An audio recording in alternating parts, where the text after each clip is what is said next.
Informasi lainnya pemirsa, pasar laptop baru-baru ini dikejutkan dengan kembalinya merek lokal ke industri laptop PC. Ya, brand asli Indonesia itu menghadirkan 3 laptop berspesifikasi tinggi di kategori laptop kerja creator, 2-in-1 laptop hingga laptop gaming.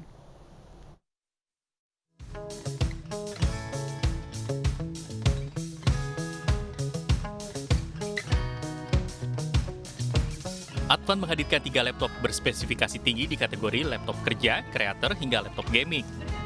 Laptop dengan berbagai tema yaitu Work Pro, Work Plus, dan Pixel World akan mewarnai dunia elektronik di bidang teknologi dan informasi di Indonesia.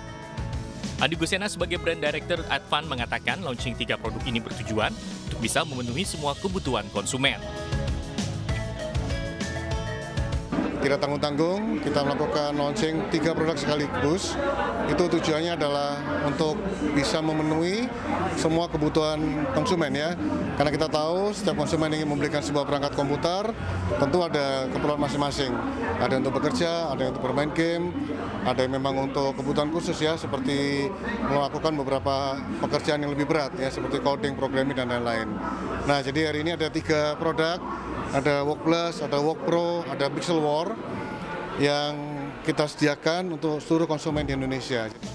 Selain itu, Aliuddin Suteja sebagai General Manager Advan berharap dengan berbagai spesifikasi tinggi dan harga yang terjangkau, diharapkan laptop Advan bisa memenuhi kebutuhan dari konsumen laptop di Indonesia.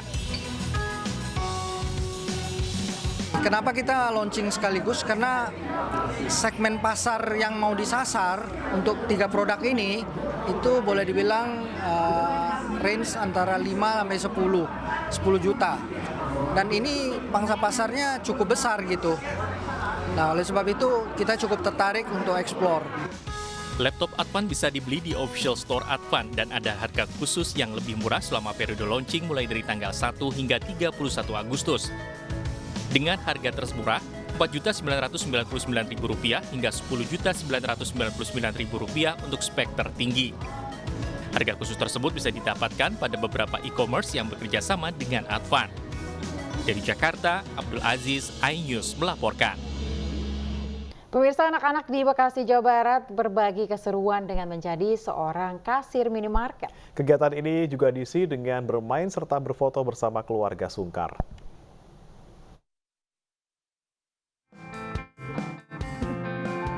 Apa jadinya jika anak-anak berbagi keseruan dengan menjadi seorang kasir minimarket? Nah, kali ini Biskuat Berbagi Kebaikan mendukung kekuatan anak-anak Indonesia untuk menjadi seorang kasir di Indomaret Fresh Melimelo. Acara kali ini makin seru karena menghadirkan keluarga Sungkar. Tidak hanya itu, berbagi permainan serta berfoto bersama juga digelar di Indomaret Fresh Melimelo Harapan Indah, Bekasi. Anak-anak malah seru ya.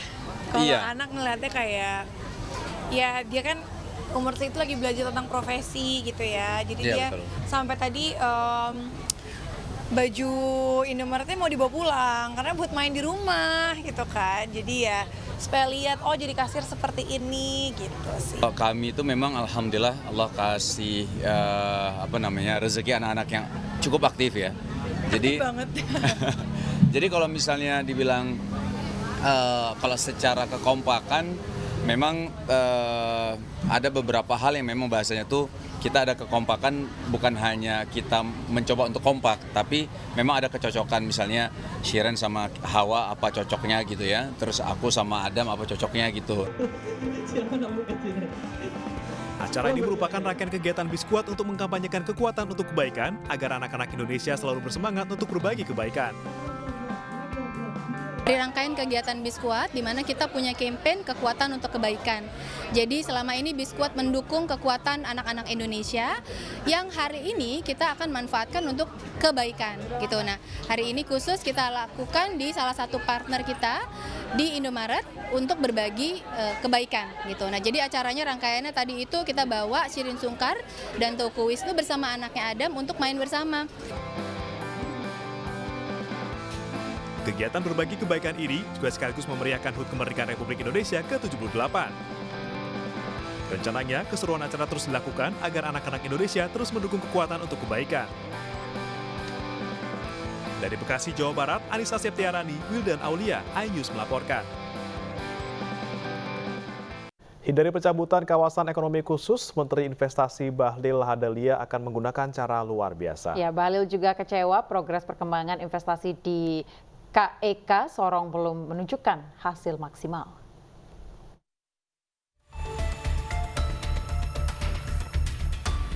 Progres perkembangan investasi di kawasan ekonomi khusus atau KEK Kabupaten Sorong belum menunjukkan hasil signifikan. Hal ini menjadi perhatian khusus Menteri Investasi Kepala BKPM, Bahlil Lahadalia, usai meninjau KEK Kabupaten Sorong, Provinsi Papua Barat Daya. Melihat kondisi tersebut, Bahlil pun merasa kecewa. Bahlil mengatakan dia telah berkomunikasi dengan pejabat setempat, dalam hal ini penjabat Gubernur Papua Barat Daya dan pejabat Bupati Sorong, agar mengambil langkah konkret untuk menyelamatkan KEK Sorong, yakni dengan melakukan gerakan ekstra. Terkait perusahaan Cina yang telah siap untuk berinvestasi di kawasan ekonomi khusus Sorong dengan rencana pembangunan smelter dan perusahaan baterai, menurut Bahlil hal tersebut disambut baik oleh pemerintah. Namun kendala saat ini adalah ketersediaan bahan baku di wilayah tersebut yang harus diperhatikan dengan baik. Saya pernah diberitahukan tentang investor dari China itu. Mereka kan membangun smelter nikel di sini, tetapi mereka minta jaminan bahan baku. Nah, memang salah satu problemnya tadi saya baru ngomong sama Gubernur itu adalah kita segera menginventarisir iup-iup yang dikeluarkan oleh pemerintah, baik ada lokasi Kabupaten Sorong maupun di Raja Ampat yang tidak produktif, segera kita tata. Tujuannya apa? Tidak akan mungkin ada investasi masuk kalau tidak ada jaminan bahan baku. Jadi itu yang akan kita dorong ke depan.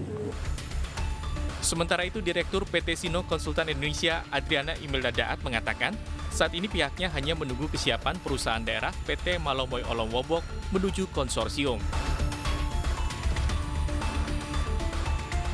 Sebagai perusahaan konsultan, kami sudah menghadirkan investor yang siap berinvestasi di kawasan ekonomi khusus Sorong. Kendala saat ini hanya ketersediaan lahan, kemudian kesiapan MOE sendiri dalam hal ini sebagai pengelola dari kawasan ekonomi khusus. Dari 20 KEK yang ada di Indonesia, di Papua hanya ada satu, yaitu KEK Sorong. Pemerintah sendiri telah mencanangkan di akhir tahun ini akan melakukan evaluasi total terhadap KEK yang tidak produktif. Dari Kabupaten Sorong, Papua Barat Daya, Chandri Suripati, iNews melaporkan. Jember Fashion Carnaval 2023 kembali digelar dengan tema time-lapse yang menggambarkan perjalanan bumi dari masa lampau, kini, dan mendatang. Ya, Pet Carnival juga mewarnai gelaran hari pertama Jember Fashion Carnaval 2023. Dan pemirsa, informasi tadi sekaligus menutup iNews pagi hari ini. News Group terbesar segera hadir pemirsa, dan nantikan Kamis 31 Agustus 2023. Ya, dan atas nama rekan-rekan yang bertugas pada pagi hari ini, saya Bria Manatina dan juga rekan saya Aya Nufus, pamit undur diri. Selamat pagi dan sampai jumpa.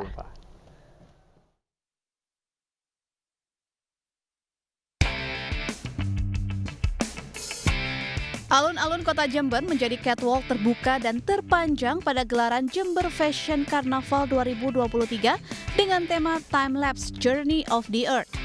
Ada 6 pertunjukan yang akan digelar pada 4 hingga 6 Agustus 2023. Diawali dengan Wonderful Archipelago Carnival Indonesia atau WACI yang fantastis dan memukau. Para talent catwalk di jalan raya sejauh kurang lebih 3 km. Dimulai dari Jalan Sudirman, Jalan Raya Sultan Agung, dan berakhir di Kota Sinema Jalan Gajah Mada Jember. WACI adalah karnaval yang diinisiasi Kemenparekraf berkolaborasi dengan Jember Fashion Carnaval untuk menyatukan budaya Indonesia yang diikuti 10 daerah di Nusantara seperti Cirebon, Nganjuk, Bandung, Lombok, Sulawesi, Malang, Belitung, Riau, dan DKI Jakarta. Tema utama adalah time-lapse, berkisah tentang perjalanan bumi dari awal muasalnya alam semesta terbentuk, yaitu Big Bang, lalu kemudian berlanjut sampai nanti endingnya akan ada di tema Nusantara. Gitu. Ada berapa defile nanti yang? Ada 10 defile.